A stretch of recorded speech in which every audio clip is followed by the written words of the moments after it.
అందరికీ నమస్తే. జర్నలిస్టుల మీద జరిగిన దాడులపైన నేను సెక్రటేరియట్లో నల్ల రిబ్బన్లు కట్టుకొని చాలా ప్రశాంతంగా ఒక బాధ్యతగా ఒక్క నినాదం లేకుండా జర్నలిస్టమైన మేము మీడియా పాయింట్లో, అది కూడా సెక్రటరీ లోపలికి పోలే, మీడియా పాయింట్లో ధర్నా చేసినాం. మా మీద పోలీసులు ఎందుకు దాడి చేస్తున్నారనే విషయం మీకు తెలుసు. నిరుద్యోగుల ఇష్యూ, నిరుద్యోగుల వార్తలు కవర్ చేస్తే అది ప్రభుత్వానికి నచ్చలేదు. నిరుద్యోగుల వార్తలు కవర్ చేయొద్దు.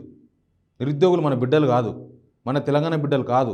వాళ్ళ బాధ కాదు. వాళ్ళ ఓట్లతోన, వాళ్ళ శ్రమతోన అధికారంలోకి వచ్చిన కాంగ్రెస్ అధికారంలోకి వచ్చిన 6 నెలల తర్వాత వాళ్ళ నిజ స్వరూపం బయట పెట్టుకున్నారు. సోషల్ మీడియాలో నా మీద ట్రోలింగ్ స్టార్ట్ చేసింది కాంగ్రెస్ సోషల్ మీడియా. నేను చూపిస్తాను, అది నేను దాని తర్వాత కూడా చెప్తాను. ఇది కాంగ్రెస్ సోషల్ మీడియా నా మీద చేస్తున్న ట్రోలింగ్. ఏమని అంటారంటే, కేటీఆర్ సిగ్నల్ టీవీ, ఇక్కడ మా కెమెరామెన్ ఉన్నాడు మా రిపోర్టర్ సురేష్, మాకున్నది ఒకటే రిపోర్టర్. మాదేమి బ్రోకర్ గాళ్ళు నడిపే ఛానల్ లాగా 100 మంది పనిచేయరు మా దగ్గర. ఎందుకంటే మా దగ్గర అమౌంట్ లేదు. మేము ఎవరిని అంగిలాగు సిద్ధాంతం పెట్టి డబ్బులు అడుక్కోలేను. నేను ఉన్న కాడికి నడిపించాల్సిందే తప్ప నేను ఎవరిని పైసలు అడగను. ఎందుకు అడగను అంటే, ఒక బాధ్యత, ఒక జర్నలిస్ట్గా ఉన్న బాధ్యత నా మీద ఉంది. నేను 16 సంవత్సరాలుగా జర్నలిజంలో ఉన్నా. నేను 16 సంవత్సరాలలో ఎక్కడ బాధ్యతారహితంగా వహించలేదు. బాధ్యతతో ఉన్నా, చాలా బాధ్యతగా. ఉద్యమంలో బాధ్యతతో వహించిన, తర్వాత తెలంగాణ వచ్చిన తర్వాత బాధ్యతతో ఉన్నా. బాధ్యతతో నేను ఏం పని చేసిన అనే విషయాలు మీకు చెప్తా. ఇది అయిన తర్వాత నేను బాధ్యతతో ఒక జర్నలిస్ట్గా నేను ఏం చేసిన. ఇక్కడ ఏంది, Sivareddy KTR signal, Suresh KTR signal TV. సరే, మిగతా వాళ్ళతో నాకు సంబంధం లేదు. వాళ్ళు కూడా వేయద్దు, వాళ్ళు కూడా జర్నలిస్టులు. యాక్చువల్గా వాళ్ళు కూడా జర్నలిస్టులు కాబట్టి వాళ్ళ మీద కూడా వేయద్దు. ఇక్కడ టీ న్యూస్ రిపోర్టర్ సురోజ్, పాపం ఆయన నాకు తెలిసి నాకు మార్గదర్శకుడు సూరజ్ అన్న. నేను మీడియాలోకి రావడానికి ఒక కారణం సూరజ్ అన్న. నేను ఎక్కడో ఒక ప్రైవేట్ జాబ్లో చేస్తున్నప్పుడు 2006-7 టైంలో పరిచయం అయిన నాకు. ఆయన ద్వారానే నేను ఆయన స్ఫూర్తిగా మీడియాలోకి వచ్చిన. సూరజ్ అన్న టీ న్యూస్లో ఉన్నాడు కాబట్టి ఆయన అందరికీ పితామహుడు. ఆయనను కూడా ట్రోల్ చేసిండ్రు. జర్నలిస్ట్ అంటే మరి ఆయనతో సంబంధం. ఆయన కూడా జర్నలిస్టే, శ్రీధర్ కూడా జర్నలిస్టే. కేటీఆర్ టీం అంటే మరి కేటీఆర్ దగ్గర పనిచేస్తున్నాడు ఆయన ఏమన్నా. చాలామంది ఇప్పుడు రేవంత్ రెడ్డికి క్లూస్ ఇచ్చేవాళ్ళు, వార్తలు ఇచ్చేవాళ్ళు, లేకపోతే రేవంత్ రెడ్డి చెప్తే మీడియాకి ఇచ్చేవాళ్ళు చాలామంది ఉంటారు. లీకుడు వార్తలు అంటారు చూడండి, అట్లాంటి వార్తలు ఇచ్చే వాళ్ళంతా నీ టీం అనుకోవాలన్నా. అట్లా ఆయన కూడా ట్రోల్ చేసినారు. ఇవి ఎంత చెప్తా, ఇంకా చెప్తా. ఇక్కడ చూడండి, జర్నలిస్టుల ముసుగులో KTR sponsored channel signal Sivareddy. జర్నలిస్టుల ముసుగులో ఎవడో తప్పు పెట్టిండు. నేను అన్పార్లమెంటరీ కూడా మాట్లాడను. ఎందుకంటే ఒక జర్నలిస్టు బాధ్యతగా ఉండాలనేది ప్రథమ సిద్ధాంతం. అది నేను సిద్ధాంతాలకు లోబడి ఉన్నా కాబట్టి ఇంకా నేను ఈ లొడుగుబుడుగు అంగిలేసుకొని తిరుగుతున్నా. లేకపోతే ఇంకొకలాగా ఉండేది. ఇప్పుడు బ్రోకర్ జర్నలిస్టు కొంతమంది ఉంటారు. వాళ్ళు జర్నలిస్టు కాదు, జర్నలిజం పేరుతో బ్రోకరిజం చేసేవాళ్ళు చాలామంది ఉంటారు. ఇట్లా లొడుగుబుడుగు షర్ట్లు వేసుకొని భూతద్దాలు కళ్ళద్దాలు పెట్టుకొని తిరగం ఒకటి. రెండవది, జర్నలిస్ట్ ముసుగులో అన్నాడు. నేను జర్నలిస్ట్నే. ఆ పెట్టిన వాళ్ళు ఎవరో తెలియదు కానీ నేను జర్నలిస్ట్నే. ఎక్కడ చూడండి, నాకు 16 సంవత్సరాల గవర్నమెంట్ గుర్తింపు కార్డు ఉంది జర్నలిజంలో. నేను డిబేట్లు చేసిన 1,00,000 సమస్యల పైన ఉద్యమంలో పాల్గొన్నా.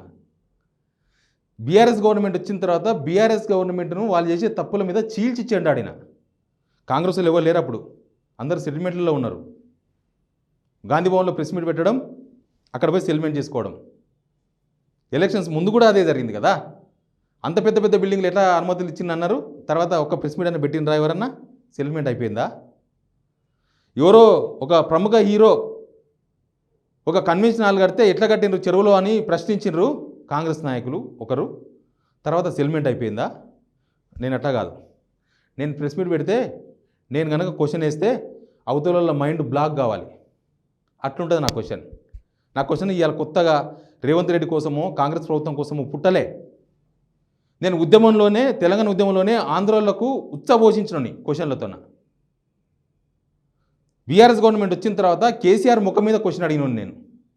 కేసీఆర్వి చాలా వైరల్ అవుతూ ఉంటాయి కదా ఆ తిట్లలో సగం తిట్లు నాయే ఉంటాయి.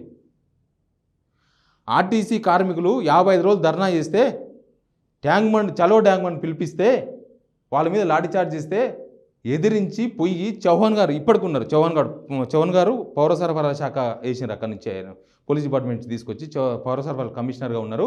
ఆయన ముఖం మీద మైకు పెట్టి ఎవరు చెప్పారు మీకు అధికారం, ఎవరిచ్చారు ఈ కార్మికుల మీద 55 రోజుల నుంచి ధర్నా చేస్తుంటే లాఠీ చార్జ్ చేయమని మీకు ఎవరిచ్చిన ఆర్డర్ అని చెప్పి ముఖం మీద అడిగిన మొగోని నేను. ఇటుక పిల్లలు వేస్తే నాకు మా కెమెరామెన్, అప్పుడు నేను V6లో పనిచేసిన ఆ కెమెరామెన్కి ఇక్కడ గాయాలని ఇటుక పిల్లలు మాగదాకినాయి. ఎవరు వేసినారో తెలియదు. అల్లరి ఆర్టీసీ కార్మికులైతే అయ్యారు, యువతల పోలీసులు లాఠీ చార్జ్, మధ్యలో ఎవరు వేసినారో తెలియదు, మా మీద వేసినారు. అమిత్ షాను తెలుగు జర్నలిజంలో ఎవరైనా సరే అమిత్ షాను, తెలుగు జర్నలిజం కాదు దేశంలో అని చెప్తా నేను, దేశంలో ఏ జర్నలిస్ట్ కూడా అమిత్ షాను అట్లాంటి క్వశ్చన్ నేనే వేసిన ముఖం మీద. అమిత్ షాను ఏ మొహం పెట్టుకొని మీరు హైదరాబాద్కి వచ్చిండ్రు, జిహెచ్ఎం సెలక్షన్స్ ముందు ఏ మొహం పెట్టుకొని మీరు హైదరాబాద్కి వచ్చిండ్రు, వెతకండి దొరుకుతుంది యూట్యూబ్లో. ఏ మొహం పెట్టుకుని హైదరాబాద్కి వచ్చిండ్రు, తెలంగాణకు మీరు ఏం చేసిండ్రు, తెలంగాణకు చాలా అన్యాయం చేస్తున్నారు, ఎందుకు వచ్చిండ్రు మీరు ఓట్లాడడానికి అని అడిగిన.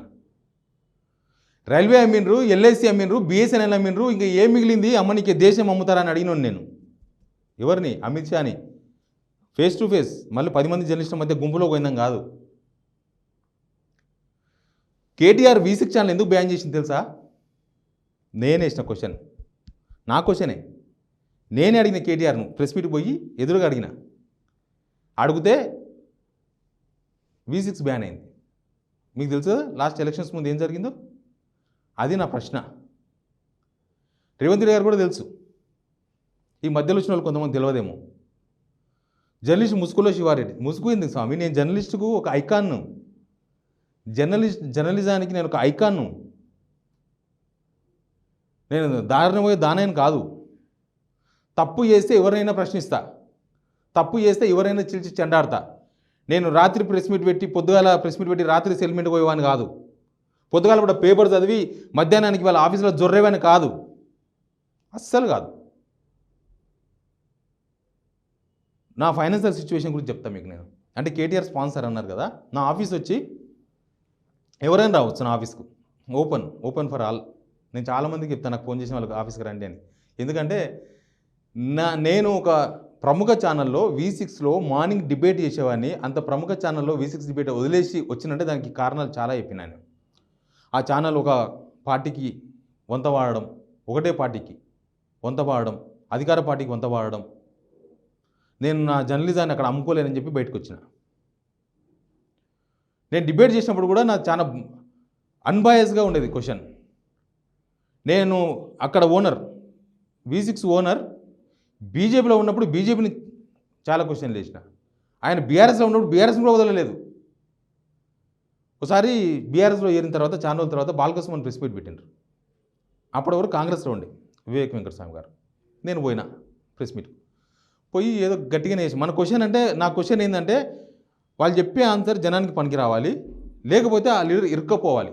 నా క్వశ్చన్ సంచలనం కావాలని అది ఎప్పుడు ఉంటుంది. నా క్వశ్చన్ అనేది అట్లే ఉంటుంది. ఇప్పుడు ఆల్రెడీ కొన్ని ఫిక్స్డ్ క్వశ్చన్స్ లేకపోతే ఆన్సర్ ఉన్న క్వశ్చన్స్ ఉంటాయి. ఆన్సర్ ముందే ఊహించి క్వశ్చన్ వేస్తే ఏముంటుంది, దానివల్ల ప్రయోజనం లేదు. లీడర్తో గుర్తింపు కోసం ఎప్పుడు క్వశ్చన్ వేయలేదు. లీడర్ నా ముఖం చూడాలని, నా పేరు చెప్పాలని, ప్రెస్ మీట్లో శివారెడ్డి అనాలని నేను ఎప్పుడు క్వశ్చన్ అడగను. నేను అడిగే క్వశ్చన్ ఖచ్చితంగా జనం రిలేటెడ్, అది వాళ్ళు ఇరుకపోయే క్వశ్చన్. ఇప్పుడు కనుక రేవంత్ రెడ్డి నా ముందుకు వస్తే నేను అడిగే క్వశ్చన్ ఏం తెలుసా? డిఎస్సి పిల్లలు, అంతమంది పేద పిల్లలు, వాళ్ళు రణగుణ ధ్వనులు దేనికోసం, వాళ్ళ ఆందోళన దేనికోసం, వాళ్ళు కనీసం అపాయింట్మెంట్ ఎందుకు ఇవ్వలేదు, వాళ్ళు ఎందుకు కలవలేదు? అర్ధరాత్రి కూడా ఎమ్మెల్సీని చేసుకునే టైం దొరికింది, విజయవాడ పోనికే టైం దొరికింది, ఎక్కడెక్కడో పోనికే టైం దొరుకుతుంది. కానీ ఈ తెలంగాణ బిడ్డలు, డిఎస్సి బిడ్డలు, గ్రూప్ 1 బిడ్డలు, గ్రూప్ 2, గ్రూప్ 3 స్టూడెంట్స్ కలవడానికి మీకు టైం ఎందుకు దొరకలేదని అడుగుతా క్వశ్చన్. ఎందుకు దొరకలేదు అని అడుగుతా క్వశ్చన్. మీరు ఇచ్చిన 1:100 ఎందుకు అమలు చేస్తలేదని అడుగుతా క్వశ్చన్ నేను.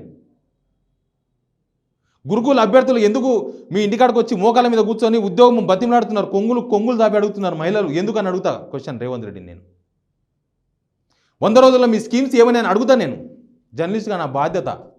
అవి అడగపోతే నేను జర్నలిస్ట్ ఉద్యోగం మానేసి ఏదో ప్రైవేట్ ఉద్యోగం ఎక్కడనో ఒక షాప్లో పనిచేసుకోవడం, ఏదో కిరాణా షాప్లో పనిచేసుకోవడం బెటర్. ఇంకెందుకు జర్నలిజం? జర్నలిజం అంటే ప్రభుత్వానికి వంత వాడమా?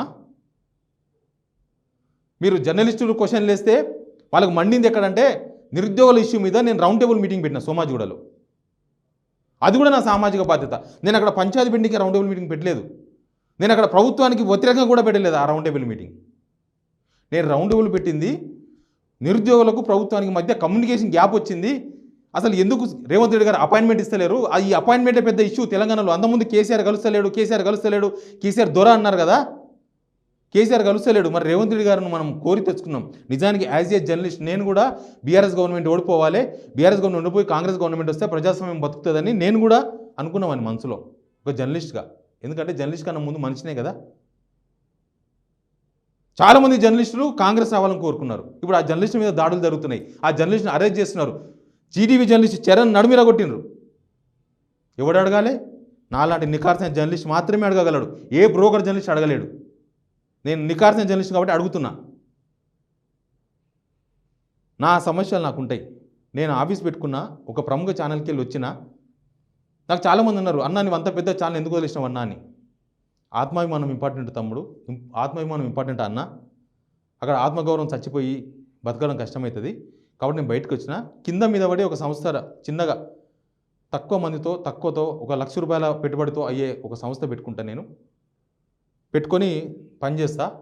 నాకు ఎవడు చుట్టం కాదు, ఎవడు అన్న కాదు, ఎవడు తమ్ముడు కాదు. నాకు నేను తెలంగాణ ఉద్యమం నుంచి పనిచేస్తున్నవాడిని కాబట్టి నేను తెలంగాణ వేదిక మీద పనిచేస్తా. నేను ప్రభుత్వాన్ని ప్రశ్నిస్తా. సెంట్రల్ పోతే నేను బీజేపీని ప్రశ్నిస్తా. అక్కడ ప్రతిపక్షంలో రాహుల్ గాంధీ ఉన్నాడు. రాహుల్ గాంధీ అడిగే ప్రశ్నలకు నేను మద్దతు ఇస్తా. యాజ్ ఏ జర్నలిస్ట్ ప్రతిపక్షం వైపు ఉండాలి జర్నలిస్ట్ ఎప్పుడు కూడా. వీళ్ళకు నేను రౌండ్ టేబుల్ మీటింగ్ పెట్టినా కదా, అది మండింది, ప్రభుత్వానికి మండింది. అప్పటి నుంచి స్టార్ట్ చేసినారు ఎట్లా శివారిని టార్గెట్ చేయాలి, ఎట్లా శివారిని. బ్రదర్, నేను కూడా పాలమూరు బిడ్డనే, నేను కూడా నల్లమల్ల బిడ్డనే, నేను కూడా కృష్ణానీళ్ళు లాగొచ్చినోనే. నేను హైదరాబాద్లో ఫార్మకోలో బతికినోని కాదు.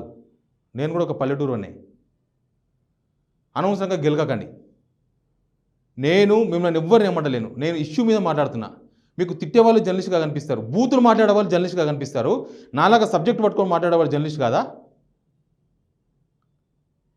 కేసీఆర్ను ప్రశ్నించడం నేను కాదా? కేటీఆర్ నిలదీసిన నేను కాదా? అమిత్ షా ముఖం మీద మాట్లాడిన నేను కాదా? ఇప్పుడు ఎందుకు జీర్ణించుకోలేకపోతున్నారు? నేను చేసే వార్తలు, నేను చెప్పే క్వశ్చన్స్ మీకు ఎందుకు జీర్ణం అయితలేవు? మీరు దొరను మించిన దొరలా మీరు? పైనకి వెళ్ళి దిగొచ్చినరా మీరు? నేను కాంగ్రెస్ చూసిన, కాంగ్రెస్లో నాకు మస్తు మంది ఉన్నారు. రేవంత్ రెడ్డి టీడీపీకి వెళ్ళి వచ్చి ఉండొచ్చు, కానీ నేను 2011 నుంచి కాంగ్రెస్ చూసిన, 2015 దాకా చూసిన. చాలామంది మంత్రులు నేను పరిచయం ఉన్నవాడిని, నన్ను గుర్తుపడతారు. నేను ఫోన్ చేస్తే ఎత్తి మాట్లాడేవాళ్ళు ఒక కాల్తో. వారికి తెలిసి నేను ఏందో. అసలు కాంగ్రెస్ వాళ్ళకి ఇబ్బంది లేదు, ఎందుకంటే అసలు కాంగ్రెస్లో ప్రజాస్వామ్యం ఉంటుంది. ఈ ఉత్త కాంగ్రెస్ వాళ్ళకు నొప్పి. ఉత్త కాంగ్రెస్ వాళ్ళు ఏంటంటే మమ్మల్ని ఎవరు అనొద్దు, మమ్మల్ని ఎవరు క్వశ్చన్ చేయొద్దు. మీరేమన్నా చైనాకి వెళ్ళి వచ్చిండ్రా? వేస్తాం క్వశ్చన్, బరాబర్ వేస్తాం. జనాల తరపున క్వశ్చన్ వేస్తాం, మా కోసం కాదు. నేను ఈ విషయం మీద నిలబడి ఉంటా, ఒక గ్రౌండ్ మీద నిలబడి ఉంటా. మీరు నిరూపించండి. నిరుద్యోగులు ధర్నాలు చేస్తే కిరాయి మనుషులు అంటారు, నిరుద్యోగులు ప్రశ్నిస్తే వీళ్ళు ఎవరంటారు. అడిగే జర్నలిస్టును కేటీఆర్ మనుషులను ముద్రలేస్తారు. ఇట్లే చేసుకుంటూ పోతే తెలంగాణలో మీ తరఫున ఎవడు నిలబడు. మొత్తం కిరాయి మనసులో, కేటీఆర్ మనసులో, కేసీఆర్ మనసులో, బీజేపీ మనసులో అయిపోతారు. మీరు అందరిని దూరం చేసుకుంటున్నారు. మీరే జర్నలిస్టులకు కలర్ వేస్తారా? కావురమా? రేవంత్ రెడ్డి గారు చెప్పింది కదా, జర్నలిస్ట్ ప్రతిపక్ష పార్టీల తరపున మాట్లాడాలి, ప్రతిపక్ష పార్టీల వైపు ఉండాలి జర్నలిస్ట్ అంటే అదే అని. అది కేవలం అన్ని అబద్ధాలు చెప్పినట్టుగా అదొక అబద్ధంగా చూడాలనా? నేను వదలను బ్రదర్. నేను ఇవ్వని రూపాయి తిన్నోను కాదు. ఎవరినని అడగండి, ఎవరిని కూడా పోయి ఛాయ్ కూడా తాగ. నేను అంత సిస్టమేటిక్ ఉంటాను. నేను అనవసరంగా ఏదో చేసి కంపు చేసుకునే ప్రయత్నం చేయకండి. చెప్పినా కదా నేను కూడా పాలమూరు బిడ్డనని. నాకు అంతే ధైర్యం ఉంటుంది. ప్లీజ్, ట్రోల్ చేసే వాళ్ళకి చెప్తున్నా, నేను భయపడేవాని కాదు, నేనేం పారిపోయేవాని కాదు. నేను ఇక్కడే ఉంటా. నేను ముందు ఇంకా చాలా ప్రశ్నలు వేస్తాను. మీ గవర్నమెంట్ వచ్చి 7 నెలలు అయింది. 7 నెలలకే నేను 700 ప్రశ్నలు వేసిన. రోజు ప్రశ్నిస్తా, రోజు 70 ప్రశ్నలు వేస్తా, రోజు 700 ప్రశ్నలు వేస్తా. అధికారం ఉన్నది మీరు కదా. డిఎస్సి వాయిదా వేయాలని బీఆర్ఎస్ అడగాల నేను? డిఆర్ఎస్ వాయిదా వేయాలని డిఎస్సి మిమ్మల్ని అడగాల్సింది. గ్రూప్ 1 వాయిదా వేయండి, లేకపోతే గ్రూప్ 1 1:50 కాదు 1:100 పిలవండి అని నిరుద్యోగుల తరఫున మాట్లాడితే నేను ఎవరిని అడగాలి? బీజేపీ వాళ్ళని అడగాల? అధికారంలో మీది కదా, అధికారంలో మీరు ఉన్నారు, అడుగుతాం, బరాబర్ అడుగుతాం. ప్రశ్న మాది, వీలైతే సమాధానం చెప్పండి, లేకపోతే మూసుకొని కూర్చోండి. అంతేగాని ఇట్లాంటి బుడ్డ బెదిరింపులకు, ఇట్లాంటి ట్రోళ్ళకి నో బ్రదర్. తెలుసుకోండి. ఎవరికైనా ఏమైనా అనుమానం ఉంటే మా ఆఫీస్కు రండి. సెక్రటరీకి వాకబుల్ డిస్టెన్స్, సామ్రాట్ రెసిడెన్షియల్ కాంప్లెక్స్ 6C. నేను ప్రజలు కూడా పిలిపిస్తున్నా. మీకు ఎవరికైనా సమస్య ఉంటే ప్రభుత్వానికి చెప్పుకోలేని వాళ్ళు ఉంటే ఎవరైనా, నేను ఒక ఫోన్ నెంబర్ రాస్తున్నాను, మీరు ఈ ఫోన్ నెంబర్కి ఎనీ టైం కాంటాక్ట్ చేయొచ్చు, నన్ను సంప్రదించవచ్చు. ప్రభుత్వాన్ని ప్రశ్నిద్దాం, పనులు సాధించుకుందాం. మన తెలంగాణ కోసం, మన తెలంగాణ తెచ్చుకున్న దానికోసమే. అంతకుముందు గవర్నమెంట్ ప్రశ్నించినాం. నేను 100 డిబేట్లు పెట్టిన ధరణి మీద, కేసీఆర్ వ్యవహార శైలి మీద, కేసీఆర్ అహంకారం అని చెప్పి నేను రకరకాల డిబేట్లు చేసిన. నేను ప్రగతి భవన్లకు ఎందుకు రానియరని చెప్పి డిబేట్ చేసిన. నేను ప్రగతి భవన్ గడిలాగా ఎందుకు తయారైందని అడిగిన నేను. ఎవరున్నారు? మీరంతా సెటిల్మెంట్లో ఉన్నారు. అప్పుడు నేను సెటిల్మెంట్ తరిగి కాదు, మీ జేజ మధ్యకి వచ్చిన సెటిల్మెంట్ కాదు. ఓకే,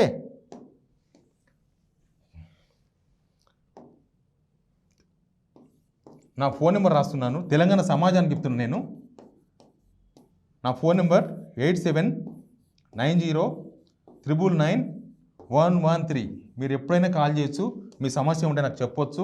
నిజంగా జెన్యూన్ సమస్య ఉంటే ప్రభుత్వం దృష్టికి తీసుకోవడానికి నేను ready. Please subscribe signal TV.